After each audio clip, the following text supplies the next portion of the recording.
A partir de este momento, por Oriental 770 AM, Prudencia, Uruguay. Un espacio para informarse en profundidad y actuar con responsabilidad ante la vida. Prudencia, Uruguay.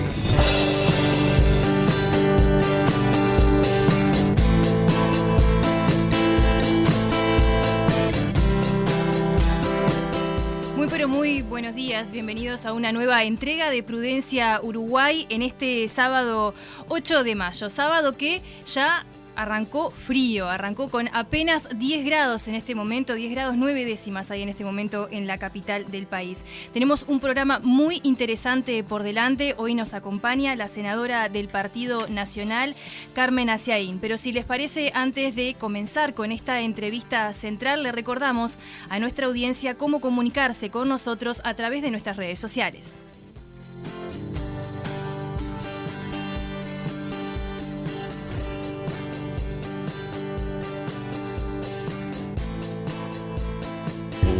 Comunícate con nosotros a través de nuestras redes sociales. Nos encuentras en Twitter e Instagram como @PrudenciaUy y en Facebook Prudencia Uruguay.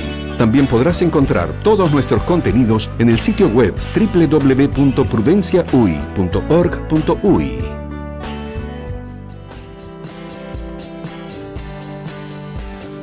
Muy bien, le vamos a dar la bienvenida a nuestro programa a la senadora del Partido Nacional, Carmen Aciaín.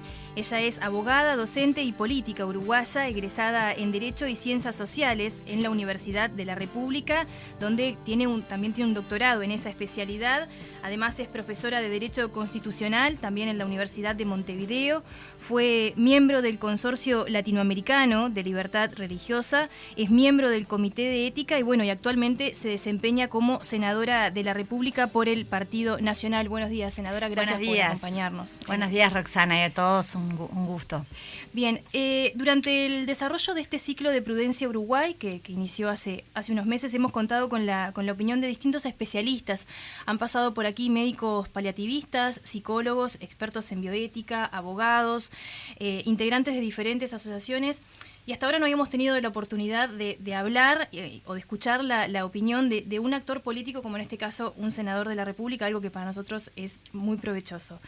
Como usted sabe, en estos momentos hay 2 proyectos de ley en el Parlamento, específicamente en la Cámara de Salud de Diputados, que están a la espera de ser analizados.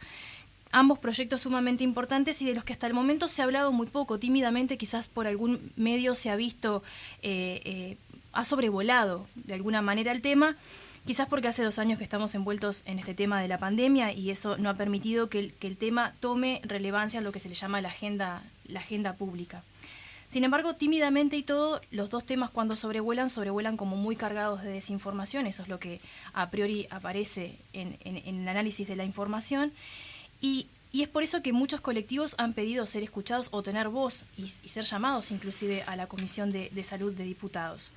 Pero lo cierto es que ya los 2 proyectos están en la órbita del Parlamento, por lo que podríamos decir que de alguna manera ya son ambos temas asuntos políticos, y entonces, respetando el orden en el que fueron presentados o ingresados a la Cámara de Diputados, a la Comisión de Salud, es que vamos a abordar esta nota y preguntarle específicamente, o abordar primero, el proyecto de ley presentado por el diputado colorado Ope Pasquet, que habla sobre la eutanasia y el suicidio médicamente asistido. ¿Cuál es el rol que debe cumplir el Estado ante la presentación de un proyecto de estas características? Sí, gracias por esa pregunta acerca del rol del Estado, porque es desde la perspectiva que yo lo he abordado. Se han vertido cantidades de opiniones muy valiosas, incluso las opiniones contrarias al proyecto desde los derechos humanos, desde el derecho internacional, desde el rol de la medicina, en fin, valiosísimas.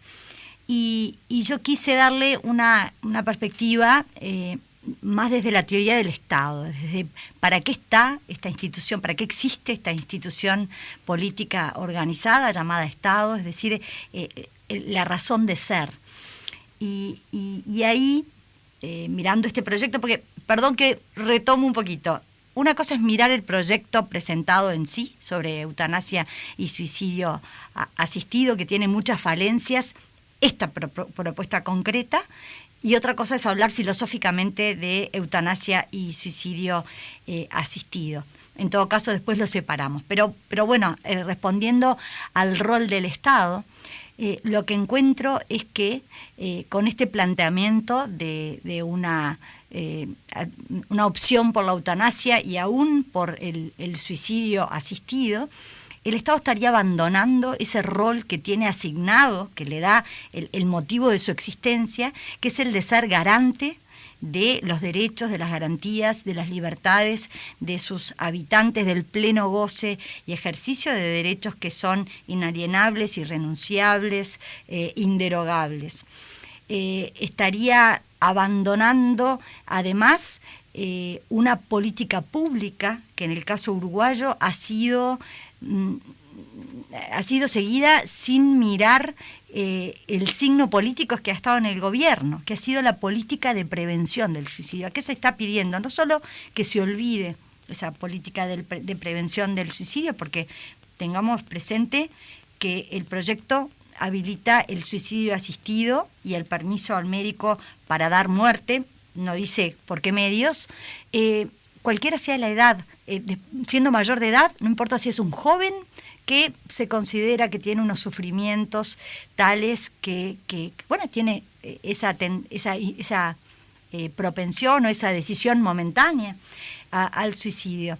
Se está pidiendo al Estado uruguayo, se está pidiendo al gobierno que abandone esa política de prevención del suicidio y que no solo sea pasivo, sino que lo promueva, porque esta ley lo que pide o lo que plasma es un involucramiento de las instituciones estatales en el brindar los medios humanos y materiales para que la persona pueda concretar ese suicidio querido en un momento, vaya a saber, de obnubilación, porque se pone siempre como para sensibilizar el extremo de aquel sufriente que ya no se puede ni mover, que necesita una asistencia permanente, y esa es la imagen que se pone para sensibilizar. Pero ojo, porque el proyecto no habla solamente de esa situación extrema, para la que el derecho hasta cuenta con alguna vía de escape, después en todo caso entramos en ella, que es el homicidio piadoso previsto por el Código Penal, sino que lo plantea de forma genérica. Y aquí es donde el legislador tiene que tener mucha prudencia como al analizar, porque cuando uno le sanciona una ley, cuando uno da vía abierta a esta posibilidad, la está abriendo genéricamente para cualquier persona, como ustedes que son jóvenes, mañana están en una situación de angustia, se sienten que están en una situación sin salida, y los médicos y el Estado, a través de sus brazos, Ministerio de Salud, distintos facultativos, en vez de decir, no, en vez de desalentar, ya lo dan por perdido. No, sí, está bien. Al contrario, yo te doy los medios. Sí, cómo no. Para el suicidio. Es el abandono de una política pública, sanitaria, que ha caracterizado a nuestro Estado. Y en ese sentido es que me parece que esta propuesta interpela a la propia razón de ser de un Estado, no solo el uruguayo, cualquiera. El Estado parece que nos lleva a una etapa de anarquía, ¿no? En que cada uno adopta la solución para sí, y en ese sentido contradice los principios fundacionales del Estado. El Estado está porque, fruto de un contrato social entre los habitantes, delegamos en esta institución Estado parte de nuestras libertades, de nuestros derechos, pero ¿por qué? Porque para recibir a cambio esa protección, esa garantía de nuestros propios derechos. Entonces, en ese sentido, me parece que lo que plasma filosóficamente este proyecto es la contradicción de la razón por la cual existe el Estado en sí mismo. Bien. ¿Considera que fue pertinente, hablando de la coyuntura actual del país y en el momento en el que fue presentado, considera que fue pertinente la presentación de un proyecto de estas características? Gracias por esa pregunta, porque es otra de las cuestiones que a mí me llamó, me despertó todas las alertas, ¿no?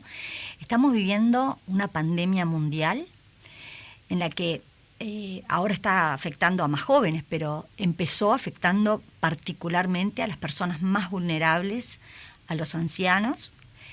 Y el mundo, en los países, ¿qué hicieron? Priorizaron, sacrificando sus economías, quedando endeudados, incurriendo en déficit, postergando sus anhelos de recuperación económica. En nuestro país ni que hablar.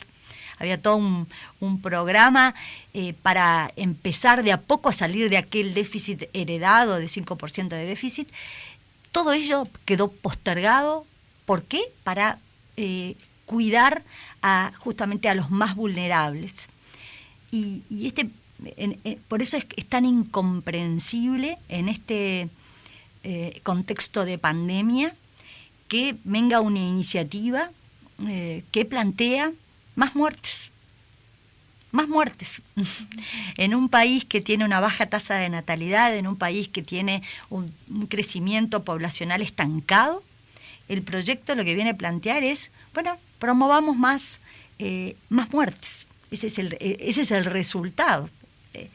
Y entonces, contestando a tu pregunta, sí, parece ir en sentido opuesto a todas las señales que se han dado. También en pandemia, recordemos que muchos países, y el Uruguay también, han proporcionado, ha ofrecido por parte del gobierno líneas de apoyo y de prevención al suicidio específicas. Uno mira el informativo y abajo aparecen los anuncios de apoyo a las personas que están en angustia por aislamiento.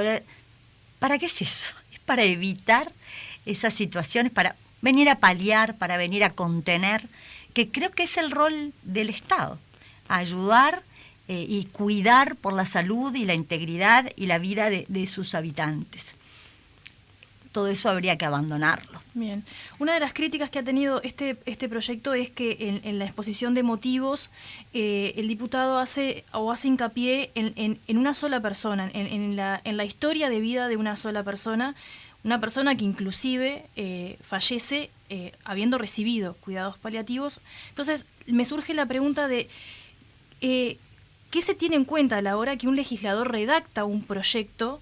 O sea, ¿lo hace por una necesidad que viene de la población directamente, o lo hace porque es una idea que quiere promover y la quiere sacar adelante a toda costa sin tener en cuenta quizás a los colectivos que más afecta? Porque en definitiva, en este caso en particular, hay un colectivo como es el médico que fue exclusivamente dejado de lado. Sí, el Colegio Médico ha levantado su voz de alerta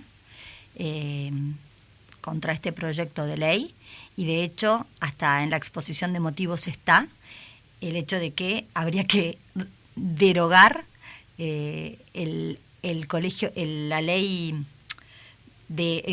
Código de Ética del Colegio Médico, que es ley, que es una ley además que primero fue plebiscitada dentro del Colegio Médico y luego homologada por ley. O sea, tuvo un proceso de elaboración bien interesante, con una base científica, y habría que derogarla para poder dar albergue en nuestro sistema jurídico a este proyecto de ley. Entonces, volviendo a el caso, el armar un proyecto en base a un caso concreto. Yo creo que ya la idea, y esto ya estoy aventurando mi pensamiento, creo que no, que es parte de una agenda que viene dándose en algunos países, una agenda, yo no voy a asignar intencionalidades, pero una agenda que, nuevamente, del descarte de que la vida humana no tiene tanto valor, y concretamente en la exposición de motivos me parece que también tiene una suerte de atraso doctrinal. En el actual estado del arte, de la ciencia médica y demás, hay tantos no solo paliativos, tantos medios médicos para eliminar el sufrimiento sin eliminar, y estoy mirando lo del cartel de Prudencia, eliminar el sufrimiento, no las personas, ¿no? Para eliminar el sufrimiento, que esto parece redactado en una época en la que no había tantos avances en la ciencia médica, y entonces la única alternativa parecía la muerte. Y yo comprendo aquel deseo de una persona que está sufriendo de una manera descarnada, pero lo que quiere es eliminar el sufrimiento y no la muerte.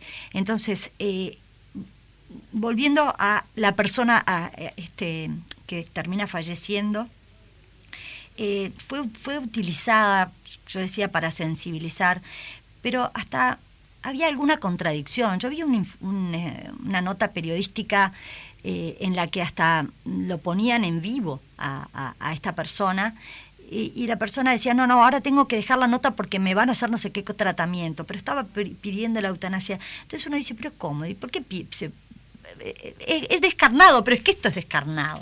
Digo, lo que estoy diciendo es descarnado. Pero la persona en realidad quería seguirse atendiendo, no se abandonaba. Contradictorio. Ciertamente que no se debería, no es de buena técnica legislativa presentar un proyecto alrededor de la situación de un caso concreto, pero creo que no, que lo que pasa es que trata de englobar a más. El problema es que en cuanto al espectro que es abarcado por este proyecto de ley, como yo decía, se abarca a jóvenes de 18 años que estén deprimidos por X motivos, y la ley no lo frena. La ley dice, si él se encuentra en una situación de sufrimiento, el médico puede darle muerte. La ley no dice ni siquiera que mediante la administración de una sustancia, darle muerte, dice. Por eso digo que una cosa es el proyecto de ley, que parece que está redactado como para que no salga. Otra cosa es la discusión filosófica acerca de la eutanasia, que, reitero lo ya dicho, pero si la discusión acerca de la eutanasia me pone en una vereda de enfrente, este proyecto es como... prende todas las luces rojas. La comunicación al comité de bioética de las instituciones es a posteriori de la muerte, y no se comprende a qué efectos se comunica a posteriori de una cuestión que es irreversible, que es otro de los elementos que tiene esta decisión acerca del final de la vida, ¿no? Se apela a el ejercicio de la libertad, sí, pero ejerciéndola se elimina la libertad, se elimina la persona, como dice el logo de Prudencia Uruguay, pero se elimina la esperanza, sobre todo, ¿no? Capaz que en otra pregunta. Bien, sí, seguimos avanzando. Si le parece, ahora la voy a invitar a escuchar un fragmento de una entrevista de una doctora que hace muy poquito estuvo por aquí por Prudencia Uruguay. Ella es la doctora Mercedes Bernadá y se encuentra al frente de la unidad de cuidados paliativos del Pereira Rosell, que hace un par de años este hospital decidió implementar la atención en domicilio, y me gustaría que escuche algo que nos dice la doctora.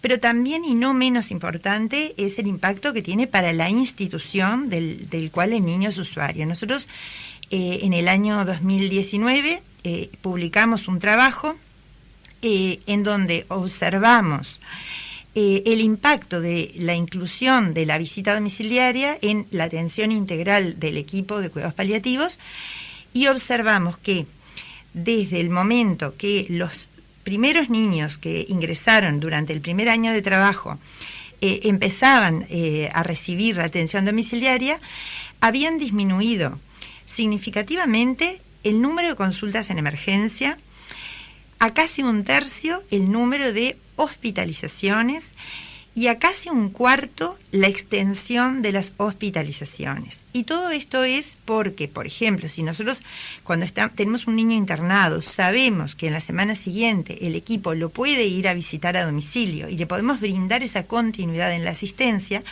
bueno, quizás estamos más seguros, entonces, como decía Carolina, podemos ir a hacer ese control del manejo en el domicilio. Eso acorta. Y al acortar las internaciones y los días de hospitalización, sin lugar a dudas, eso tiene un impacto económico para la institución. Entonces, por el contrario de lo que a veces se piensa, o que es uno de los motivos por los cuales a veces las instituciones no apuestan a conformar un equipo de cuidados paliativos porque implica contratar un médico, enfermero, un psicólogo, un trabajador social, sin lugar a dudas, esta es una de las áreas en las cuales los cuidados paliativos brindan un ahorro a las instituciones, porque cuando estoy hablando de acortar hospitalizaciones, no son solamente hospitalizaciones en cuidados moderados, sino que muchas veces son hospitalizaciones incluso en terapia intensiva. Todo el proceso asistencial se acorta y eso es de beneficio para todos los actores. Bien, escuchábamos un fragmento de lo que nos decía la doctora Bernada, pero cuando estábamos haciendo la entrevista, a mí en realidad me surgió, y estábamos preparando esta nota en particular, me surgió la duda de, ella hace mucho hincapié en el tema económico y sobre todo el impacto que eso tiene para las instituciones. Y este proyecto parece también esconder algo de eso, y en realidad es, ¿qué tanto hay de peso en un proyecto de estas características en buscar de manera quizás muy subliminalmente, capaz por decirlo de alguna manera, buscar la reducción de costos para el Estado, uh-huh, por lo que dice la doctora también de manera muy clara, por lo que implica para una institución de la salud generar todo un equipo que pueda estar al servicio de una persona, en este caso ni siquiera es en el final de la vida, porque estamos hablando de niños, pero también en el final de la vida. Uh-huh. Sí, yo visité en el Maciel el año pasado con mi equipo al Centro de Cuidados Paliativos a cargo de la doctora Gabriela Piris. Y fue una visita muy enriquecedora porque ella nos hizo toda una recorrida y luego nos mostró, con su equipo nos explicó cómo trabajaba y nos mostró testimonios, no de menores, ya de mayores de edad en cuidados paliativos. Me pareció muy enriquecedor porque justamente mostraban que los cuidados paliativos no son para el último instante de la vida, cuando ya está desahuciada la persona y no hay nada que hacer. Empiezan muchísimo antes y no necesariamente que tienen como finalidad acompañar hacia el final de la vida. A veces es acompañar en un momento del que después se pueda rehabilitar la persona, recuperar. Y ese abordaje multidisciplinar en que se atendía, por supuesto, lo físico, lo médico, la salud, pero también el acompañamiento emocional y espiritual, no religioso, pero espiritual, del paciente, y también atendiendo a toda su familia y muchas veces a domicilio. Ahora entroncando con lo que tú me decías. Así que esto un poco para abonar al tema de los cuidados paliativos, que si son más caros para el paciente, bueno, eso nunca debería ser el criterio rector para optar por una política sanitaria. Evidentemente, esto, cuando tú me preguntabas acerca de las intenciones del proyecto de ley, yo no quiero atribuirla a los redactores de este proyecto de ley, pero evidentemente que puede haber un cierto interés espurio en la promoción de la eutanasia y sobre todo de la eutanasia, más que del suicidio asistido, que está abierto, ya decía, a jóvenes. Cuando partamos de este ejemplo, una persona joven tiene un accidente y está en un sufrimiento insoportable, no puedo más del dolor, ¿se plantea acaso eliminar ese dolor mediante la eutanasia? No, ¿por qué? Porque se piensa que esa persona va a recuperarse, que tiene esperanza. Entonces quiere decir que cuando esa misma eliminación de la esperanza se aplica para personas que ya son como una carga, que son ya mayores de edad o se considera que están en una situación irreversible. Entonces se ahorra una cama, se ahorran medicinas, se ahorran tratamientos caros, y entonces transformamos la medicina o la desviamos de su razón de ser, de cuidar al enfermo, en simples facilitadores, descartadores de personas humanas. Y a mí me gustaría que el Estado se abocara al fomento y al acceso universal a los cuidados paliativos. No cuidados paliativos pensados para el último momento, cuidados paliativos cuando son necesarios porque tienen este abordaje integral. La doctora Gabriela Piris es alguien también muy interesante para escuchar, y además por esto que voy a decir, porque ella no descarta filosóficamente la eutanasia, en algunos casos, pero ya extremísimos, pero está justamente a cargo de la unidad de cuidados paliativos. ¿Por qué? Porque entiende que ello es lo que tiene que, esos cuidados son los que tienen que abordarse, que explorarse antes de llegar a una decisión que es irreversible, que ya no tiene vuelta atrás, que es donde la esperanza se acaba. Y otra de las cosas que decían es que cuando son posibles en el hogar, entonces ya es un mito aquello de que esas personas enfermas crean esos costos sobrecargados al hospital, porque están siendo atendidos en su casa, y bueno, y de esa manera también, aunque no debería ser un criterio rector lo económico, bueno, no es tan así que lo económico. Entonces, todo tiene sus distintas aristas. Si le parece, senadora, hacemos la primera pausa de este bloque y retornamos con más de Prudencia Uruguay. En instantes continúa Prudencia Uruguay.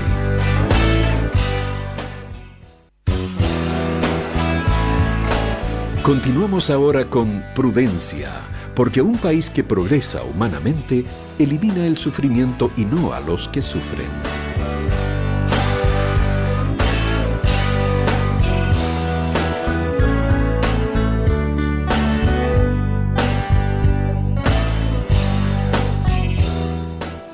Muy bien, continuamos en este segundo bloque de Prudencia Uruguay. Senadora, la experiencia demuestra que en países donde ya se ha legalizado la eutanasia, sucede un fenómeno conocido como pendiente resbaladiza, que quiere decir que una vez que se comienzan a autorizar, se empiezan a también, se abre la puerta a casos que le llaman como excepcionales, y donde finalmente termina nunca quedando clara dónde está la línea de lo que presentaba quizás el proyecto de manera inicial y después las diferentes excepcionalidades. Y esto genera este fenómeno que yo le decía se conoce como pendiente resbaladiza, que ha pasado sin excepción en cada uno de los países que han recorrido este camino. ¿Qué reflexión le merece eso? Usted más o menos ya sobrevoló el tema porque mencionó que Uruguay era un país con una tasa de natalidad muy baja, pero ¿qué reflexión le genera que en la medida que este proyecto camine se pueda generar también este efecto donde, si bien el proyecto plantea determinados casos puntuales, bueno, se empiece a abrir como la puerta a otras excepcionalidades? Sí, sin duda, es así, conozco el fenómeno de la pendiente resbaladiza que ha ocurrido en varios países, con algunos casos extremos que implican que una persona que había manifestado en su momento su deseo de recibirla, de que lo mataran, vamos a hablar bien claro, luego en el momento se arrepentía y quienes estaban a cargo de ejecutar esa eutanasia decían, no, pero usted dijo, venga, o sea, el turismo, el trasiego de personas desde otro país pero ojo, no para recibir la eutanasia, escapando de su país donde la eutanasia está legalizada por temor a que en una situación de coma o de inconsciencia le fuera administrada, justamente fruto de toda esta pendiente resbaladiza que hace expandir el fenómeno y que luego viene por los menores también, porque se dice, bueno, pero si es un derecho, porque se plantea como un derecho. Esta cosa de la agenda de derechos, un título dentro del que meten cualquier cosa. Después, bueno, ¿por qué no los menores? ¿No? ¿Y con qué límite mínimo? Esto no es un invento, está ocurriendo en países europeos. Igual, yo siempre pretendo analizar el proyecto en concreto y no por lo que puede llegar a venir, porque entonces es uno el que está abriendo la puerta, ¿no? El proyecto es ya muy grave en sí mismo, aunque no aludamos a la pendiente resbaladiza que existe en otros países. Y es muy grave en sí mismo por esta segunda parte que yo decía, ¿no?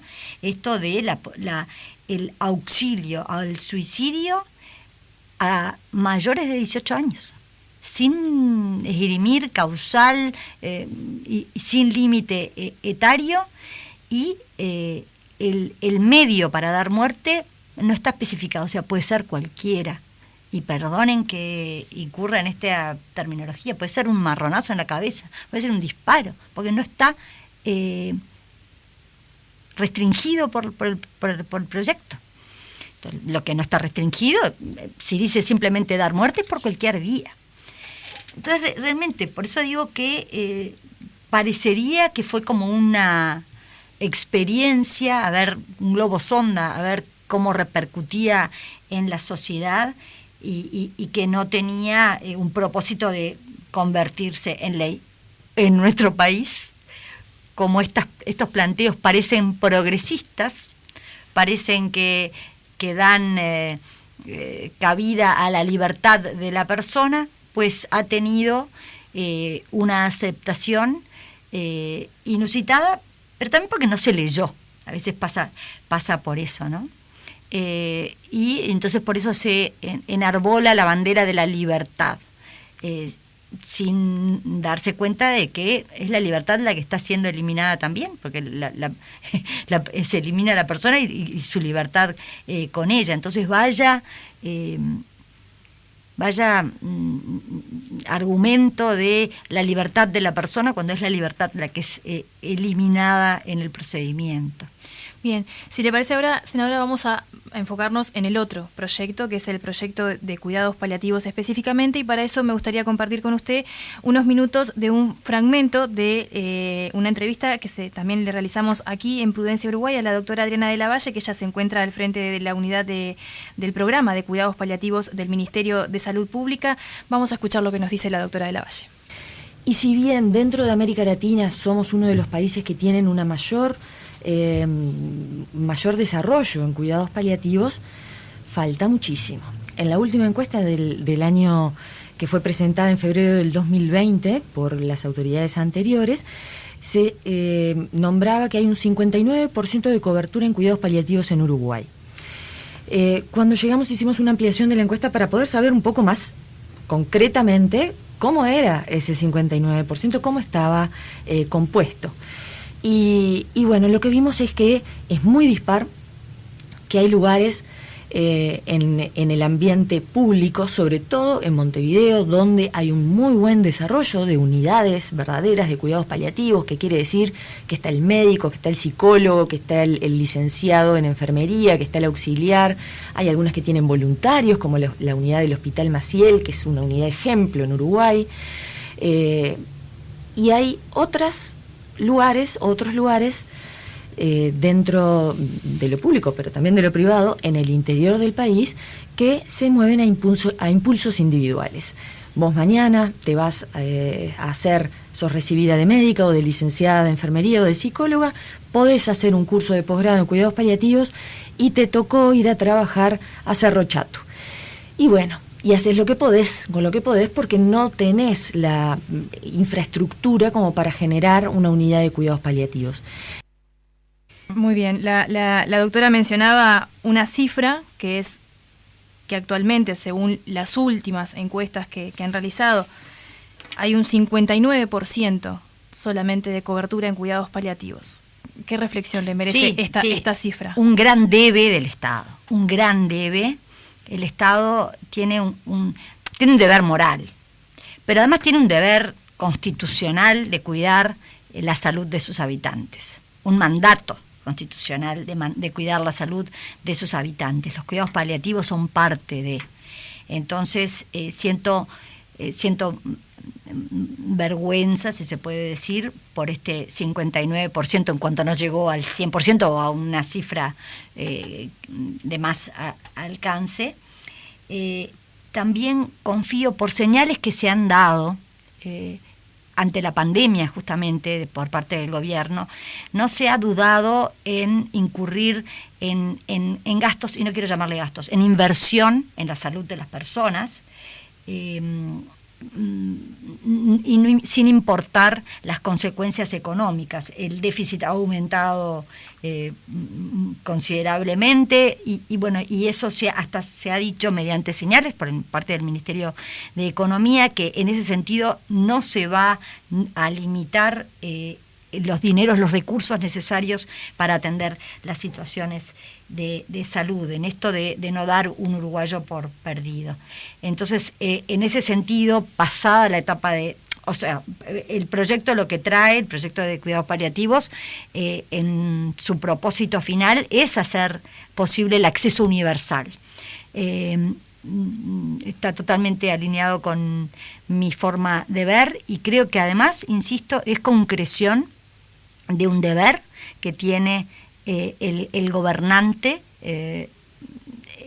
asumido frente a la nación, dicho por la Constitución, pero además moral. Así que sí, yo apunto a que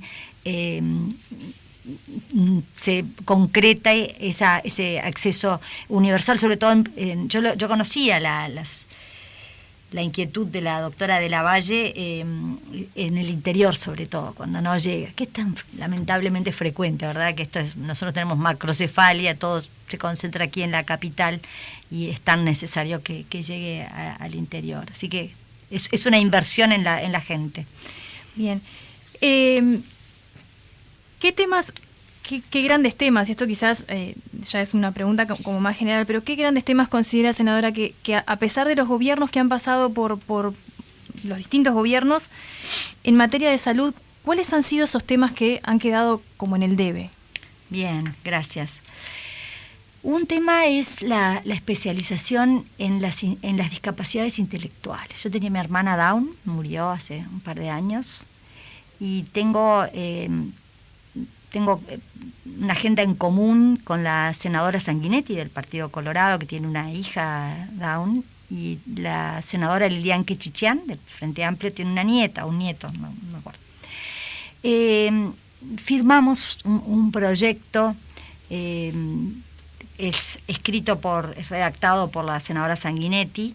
Tiene que ver con el diagnóstico prenatal, cuando los padres se enteran durante el embarazo que están esperando a un chico Down, que reciban de parte de la institución de salud un asesoramiento fidedigno. Eso implica una especialización, pero también un asesoramiento acerca de cuáles son las potencialidades de futuro de ese niño Down, porque hay mucha ignorancia al respecto. Y yo entiendo perfectamente el temor, el desconcierto que pueden sentir los padres al enterarse que están esperando a un chico Down, y que a veces los lleva a tomar decisiones que, de haber tenido una información apropiada, no habrían adoptado, sobre todo hoy que hay tanta apertura, o hay más apertura que antes, en lo laboral, en lo educativo,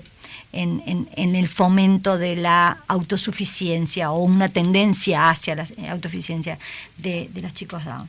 Y en otras cuestiones de discapacidad también. Todavía hay muchos edificios públicos que no tienen una accesibilidad para las personas que tienen dificultades de desplazamiento. Tenemos, en este sentido, nuevamente con la discapacidad, tenemos un proyecto de biblioteca braille y parlante y de accesibilidad geográfica, con distintas soluciones, pero que a lo que tienden es a que las personas no videntes puedan acceder a la cultura.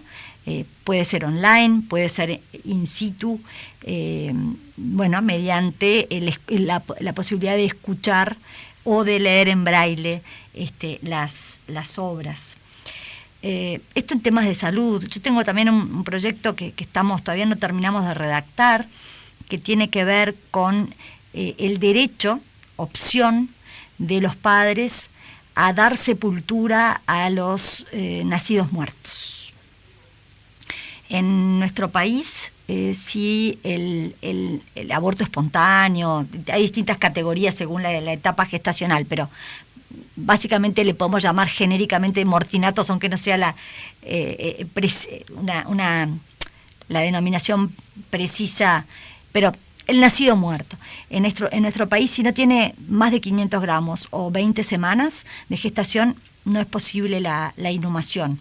Insisto, el proyecto no apunta a que sea obligatorio ni generalizado, no, sino que los padres tengan la opción, si quieren, de enterrar a sus nacidos muertos, siendo habilitados mediante el certificado de defunción correspondiente y aún que en el registro de Estado Civil la partida de defunción consigne el nombre que habría llevado, sin efectos patrimoniales ni sucesorios, ¿no?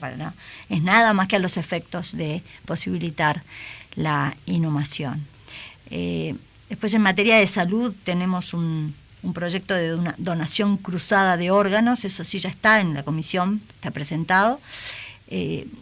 La donación de órganos en nuestro país, para evitar la comercialización, solo es posible entre consanguíneos hasta el 4º grado de consanguinidad o hasta el 2º grado de afinidad.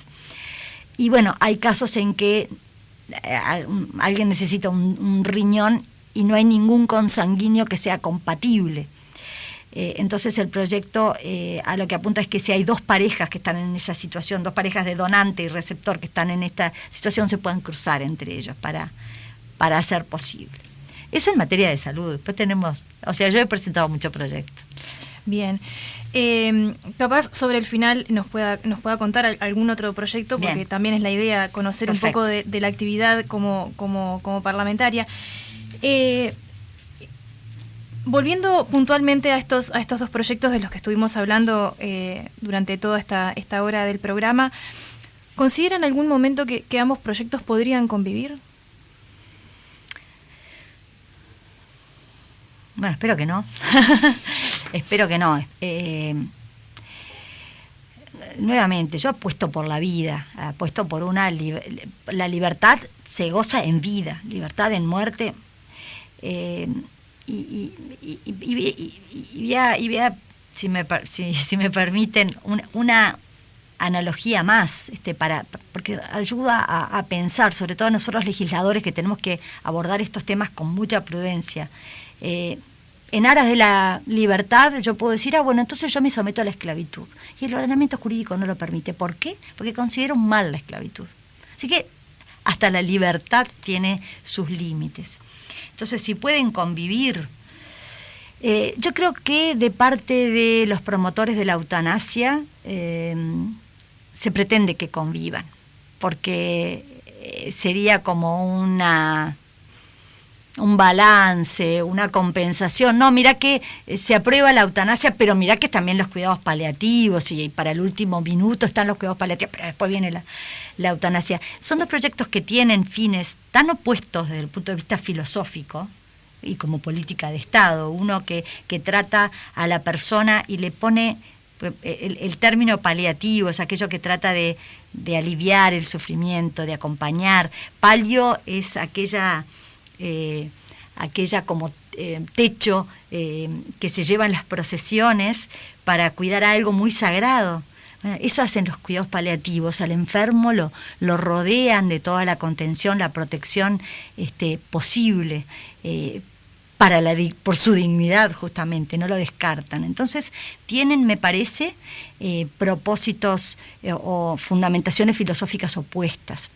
Si conviven, y nosotros convivimos con cada proyecto contradictorio en nuestro ordenamiento jurídico, y después los intérpretes a veces se ven en figurillas para poderlos conciliar.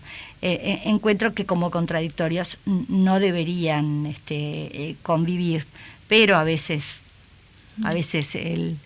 los representantes toman otros caminos no deseados. Bien. Usted forma parte, o fue miembro del Consorcio Latinoamericano de Libertad Religiosa.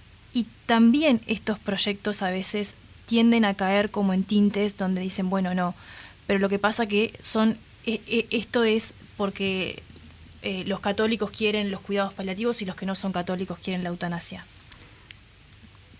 ¿Por qué se cae en esa confusión? ¿Y por qué se trata de meter este tema que escapa totalmente?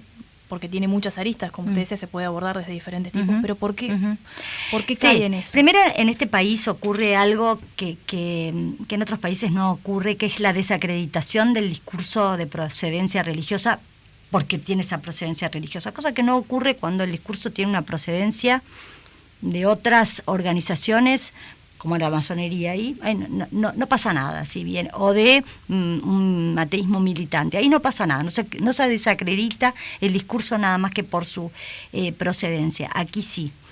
Y tú decías algo, una procedencia católica, yo creo que hay una alianza de las religiones por la vida, no solo la religión católica, las religiones cristianas en general, el judaísmo, hay una imagen sobre la consideración de claro, hay distintas, por supuesto, colectividades judías con distintos abordajes, por supuesto, no desconozco, pero hay una imagen que siempre me quedó respecto a un pensamiento judío sobre el final de la vida, que dice que ni siquiera es legítimo alcanzar una almohada como para tratar de sofocar a la persona y librarlo de su sufrimiento, sino que hay que esperar a la muerte natural, esa sacralidad de la vida.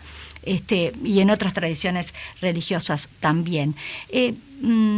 Ya que tú me preguntabas sobre el Consorcio Latinoamericano de Libertad Religiosa, el consorcio y el estudio, la libertad religiosa no trata sobre lo que las religiones proponen como mandamientos, con la pretensión de llevar esos mandamientos religiosos a la órbita de la legislación, del ordenamiento jurídico interno, sino que se tenga en cuenta la posibilidad de ¿qué tiene que ver el Consorcio Latinoamericano de Libertad Religiosa con este proyecto?